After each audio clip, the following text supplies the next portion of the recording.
fine, Sheriff. I believe I hear Charlie.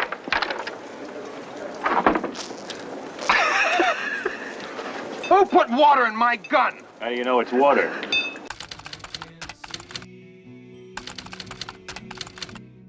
Before it became the most watched TV finale of all time, before it made laugh tracks optional and teddy bears iconic, MASH was just a weird little war comedy where people joked about meatball surgery and trauma. But here's the thing, beneath the martinis, pranks, and cross-dressing discharge attempts, this show packed more secrets than Radar's Footlocker. Today, we're digging into 11 strange, surprising, and downright bizarre facts about MASH, the show that somehow made us cry over helicopters, fall in love with a guy named Hawkeye, and think a chicken could be a hero. And no, we're not explaining how a sitcom about the Korean War ran longer than the actual Korean War. That's in here too, though. So polish your dog tags and subscribe, because we're about to uncover the weirdest stuff you never knew about the 4077th. Number 11, the set burned down during the series finale. Sometimes real life writes better drama than any script. In October of 1982, while the MASH crew was filming their 2-hour series finale Goodbye, Farewell, and Amen, a brush fire swept through the Fox Ranch at Malibu Creek and completely destroyed the outdoor set. Talk about unfortunate timing. They were literally shooting the most emotional goodbye in TV history when the real world decided to provide its own dramatic ending. The fire took everything. The tents, the mess hall, Radar's office, the whole camp that had served as the 4077th for both the original movie and the entire TV series. It was like the universe said, you know what, let's wrap this up with some real drama. But here's where the MASH crew proved they were as resourceful as their characters. Instead of panicking, the producers just rolled with it and wrote the fire directly into the finale. So when you see that emotional moment where the camp is burning in the final episode, that's not Hollywood magic, that's actual destruction happening in real time. For years, fans bought into the romantic legend that the cast had ceremonially buried parts of the set in some emotional farewell ritual, but no, it was just a wildfire doing what wildfires do best, turning TV history into ash, then becoming part of TV history itself. The set location in what's now Malibu Creek State Park was left to nature after the fire. You can still hike there today, though you're most likely to find hiking boots than army boots. Sometimes the most dramatic endings aren't scripted, they're just California being California.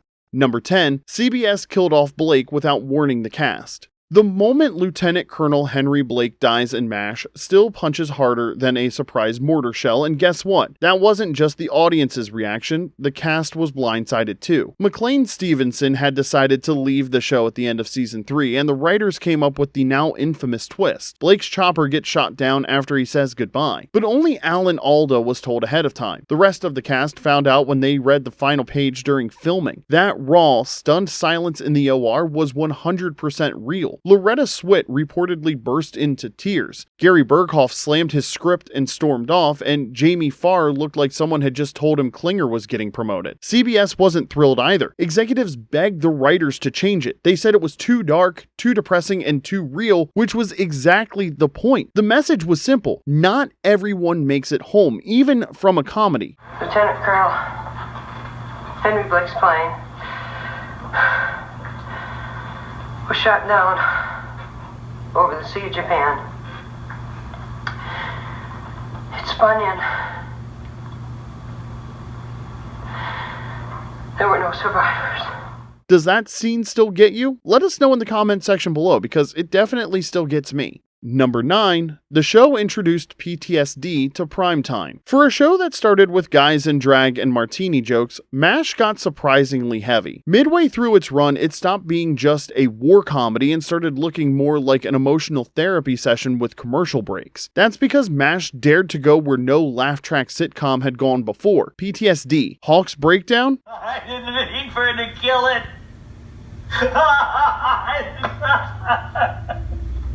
I just wanted it to be quiet. It was a baby. She smothered her own baby. BJ's quiet unraveling, episodes where nobody laughed for 20 straight minutes. It all came from real places. Series creator Larry Gelbart baked in experiences from actual veterans he'd interviewed. Instead of glory shots and hero monologues, you got characters flashing back to gunfire, mourning lost patients, or straight up losing it over breakfast. No dramatic stings, just silence. It was raw, uncomfortable, and decades ahead of its time. TV execs back then were still debating whether women should wear pants, and meanwhile MASH was out here showing you the psychological toll of meatball surgery. So the next time someone calls it just a comedy, remind them this was a show that taught America what PTSD looked like before we even had a name for it. Number 8, Wayne Rogers quit without telling anyone. 1 minute Trapper John was cracking jokes in the swamp, and the next, poof, he was just gone. No dramatic goodbye, not even a poorly written letter, just silence. That's because Wayne Rogers pulled the old Irish exit from a globally syndicated TV show. Rogers got fed up after 3 seasons. His beef? He signed on thinking MASH would be a buddy comedy, but once Alan Alda's Hawkeye became the emotional, comedic, and moral centerpiece, Rogers realized he'd basically been demoted to sidekick and fatigues. So he bounced. Quietly, no press conference, no farewell tour, just didn't show up to the season 4 table read. Cold. CBS tried to sue him for breach of contract, only to find out he never actually signed his contract in the first place. Lesson learned, if you want out of a job, don't rage quit, just Wayne Rogers it. Ghosting is apparently Emmy approved. Number 7, the theme song was written by a 14-year-old.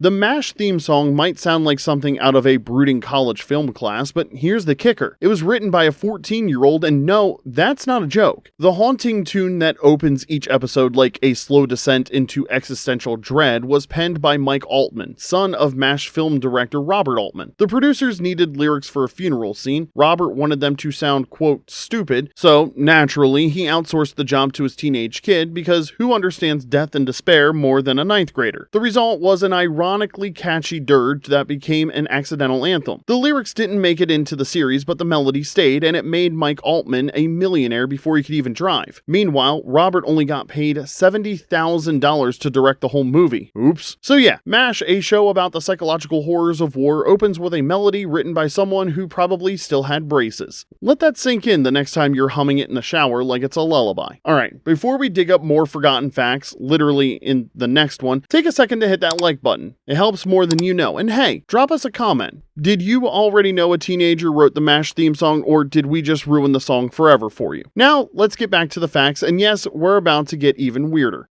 Number 6, Radar's teddy bear was lost for 22 years. Radar O'Reilly's teddy bear wasn't just a comfort object. It was a full-blown MASH icon. That scruffy little bear said everything you needed to know about Radar. Sweet, a little lost, and clinging to childhood in the middle of a war zone. So when MASH ended, poof, the bear disappeared, like a magic act. For 2 decades, nobody knew where it was. Rumors swirled about it getting swiped or burned in the wildfire. Maybe it even ended up in Jamie Farr's closet. Turns out, the bear ended up in the hands of an anonymous crew member, who eventually tossed it into a Hollywood memorabilia auction in 2005. That's when Gary Berghoff, the original Radar himself, bought it back for $11,800. Yes, he bought his own teddy bear. Berghoff said he wanted to give it a proper retirement. We assume it now lives on a plush velvet pillow with its own mini martini glass. So next time you roll your eyes at someone who still sleeps with a stuffed animal, remember, Radar did it on national television, and that bear outlived multiple TV shows, so respect the bear.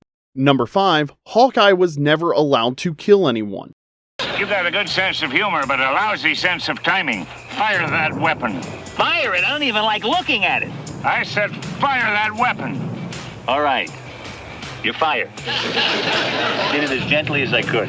If you ever wondered why Hawkeye never pulled a Rambo and mowed down enemy troops with a machine gun, here's the reason. Alan Alda wouldn't let him. Seriously, Alda had one hard rule when it came to his character. Hawkeye Pierce cannot kill anyone. Not by accident, not in self-defense, not even if North Korean soldiers burst into the OR with bazookas and bad attitudes. The reason being is because Alda didn't want to turn war into entertainment. He believed that MASH was about the damage damage war does to people, emotionally, mentally, spiritually, and if his character started racking up a body count, the whole point would go out the window. So no matter how many grenades went off around him, Hawkeye stayed strictly in heel and snark mode. And get this, even the writers tried slipping in a death scene once. Alda shut it down, probably with a disapproving eyebrow raise. So if you thought Hawkeye was just being noble, no, that was contractual and kind of brilliant.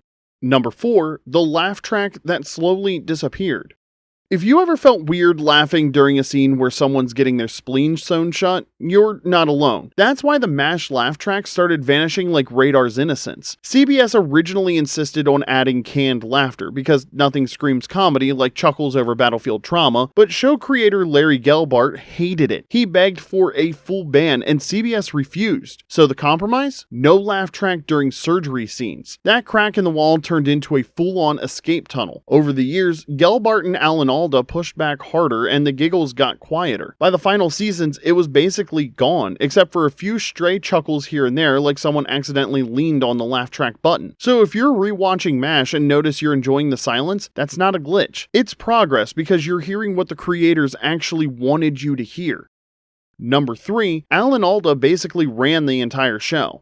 Alan Alda didn't just star in MASH, he basically ran the joint. By the time the final season rolled around, Alda had written 13 episodes, directed 31, and been in every single one, the only cast member to do so. He didn't stop there. Alda had script approval powers, helped shape character arcs, and regularly debated with the writers about tone. He even helped ditch the laugh track. You know, a light workload. The man was a machine. If the show needed emotional depth, Alda wrote it. If it needed moral ambiguity, Alda added it. If it needed a heartfelt monologue about the horrors of war followed by a potato joke, guess who typed that up too? And somehow it all worked. The show evolved from a half-hour war comedy into a genre-defying, Emmy-winning dramedy, and Alda became the first person in history to win Emmys for acting, writing, and directing on the same show. At some point, you wonder if he was also sweeping the tents and booking catering.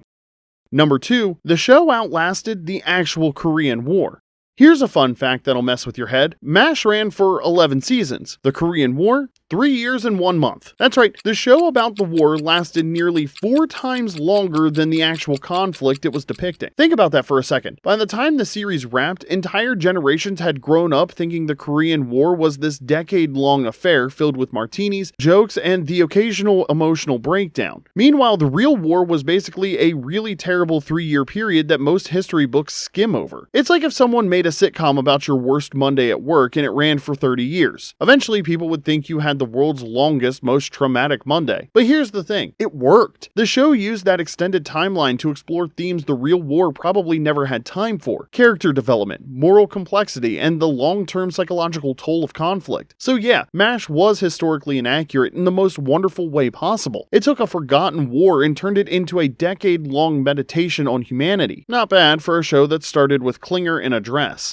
Number 1, the series finale beat the Super Bowl. The MASH finale didn't just make history, it destroyed it. Airing on February 28, 1983, the final episode pulled in a jaw-dropping 121.6 million viewers. That's more than the Super Bowl, as many as the moon landing, and more than any scripted TV broadcast in US history. And yes, more people watched Hawkeye's breakdown than any single NFL game until 2010. I am a doctor. New York's sewer system reportedly had issues during commercial breaks because so many people held off using the bathroom. That's not a joke. That's a actual factual statistic. The episode was so culturally significant that bars closed early, restaurants ran specials, and the stock market actually dipped the next day because half the country was emotionally hungover from watching Hawkeye say goodbye to his imaginary friend. Colonel, before you go, We've been thinking about it, and there's a little something we'd like to give you. it's not much, but it comes from the heart.